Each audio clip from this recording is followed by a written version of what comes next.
La guerre entre la Russie et l'Ukraine occupe un espace médiatique moins important qu'auparavant, du fait de ce qui se passe entre Palestiniens et Israéliens, mais néanmoins, elle reste toujours centrale sur l'agenda stratégique. Les pays de l'Union européenne viennent de décider une aide de 50 milliards d'euros sur les 4 prochaines années au profit de l'Ukraine, ce qui fait que l'Europe finalement devient une aide aussi importante que les États-Unis. Et ce qu'il faut voir, c'est que la Hongrie, qui jusqu'ici bloquait l'aide, a levé son veto, en échange d'ailleurs du déblocage de fonds destinés à la Hongrie. On peut dire que le chantage hongrois a payé. Mais que finalement l'Europe fait presque aussi bien que les États-Unis, et bien sûr tout ceci en prévision d'un lâchage américain au cas où Trump gagnerait les élections en novembre. William Burns, le patron de la CIA, s'est exprimé dans la revue Foreign Affairs. Il a dit qu'il ne fallait surtout pas arrêter l'aide américaine à l'Ukraine parce que cette aide représentait en fait 5% du budget militaire américain et que les conséquences géopolitiques étaient extrêmement favorables, que la Russie était en difficulté, qu'elle avait perdu 315 000 hommes entre les tués et les blessés.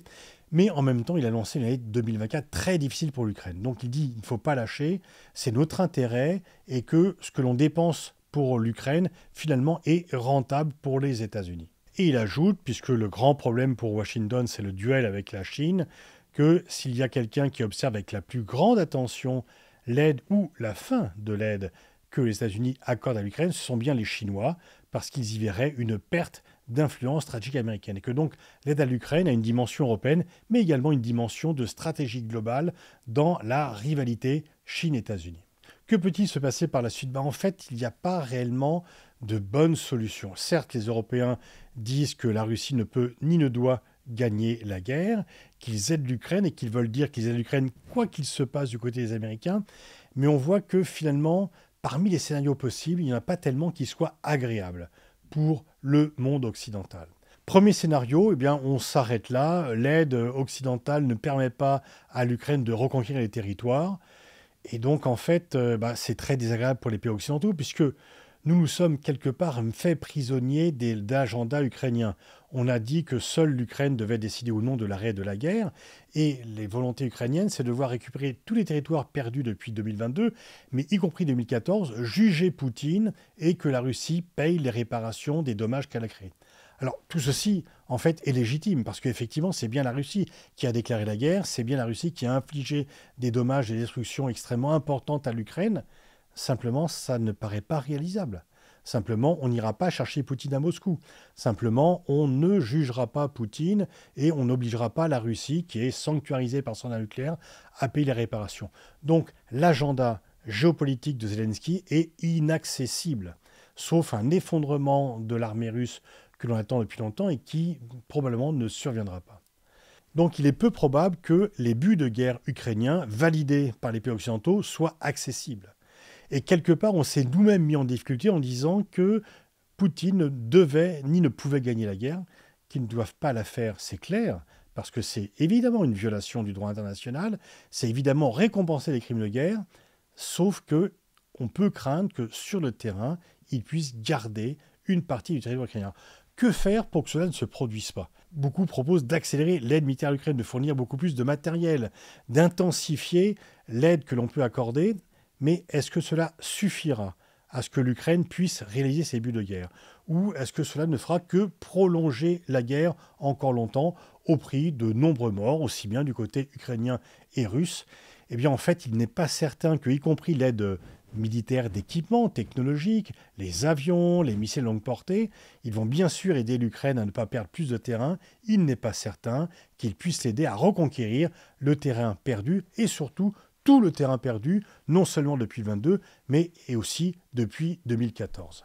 On peut avoir une sorte d'enlisement, une guerre qui s'éternise, qui baisse peut-être d'intensité, mais les Ukrainiens ne veulent pas négocier avec Poutine. Poutine, pour l'instant, ne veut pas négocier avec les Ukrainiens.